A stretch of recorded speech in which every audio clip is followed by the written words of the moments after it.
শোন, বাড়িতে জামাই প্রথম এসছে, জামাই খেলে একটু গ্রামটা ঘুরিলে আয়। ঠিক আছে কাকা। আর হ্যাঁ, ভালো করে খেয়াল রাখবি জামাইয়ের যেন কোনো কিছু ত্রুটি না হয়।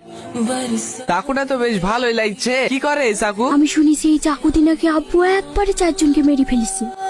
চুপ করো, একবার আবুল তাবু। চলেন ভাই, এখন একটু বাজারের দিক থেকে ঘুরে আসি। কালুদা, 4টে চা দিও মালা মেরে। কত হলো ভাই? আপনাদের 20টা।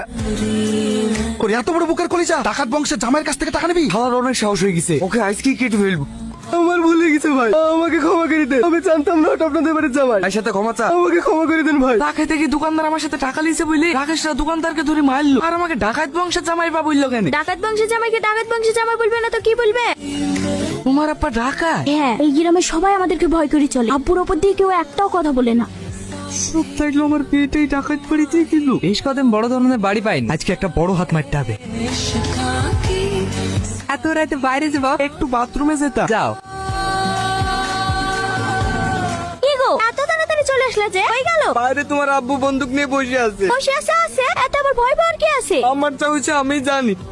শালা এই বাড়িতে কি বেকা দিয়েছে পড়েছি।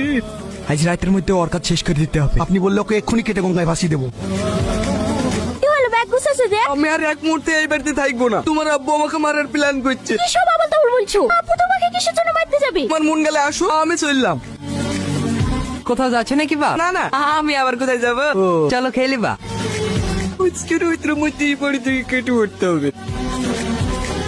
কে রে? কে ঢুকলি ভিতরে? তাড়াতাড়ি বাইরে আয়, তাহলে কিন্তু দরজা ভেঙে ফেলবো। এ সাল্লু, তাড়াতাড়ি গেটটা ভাঙ।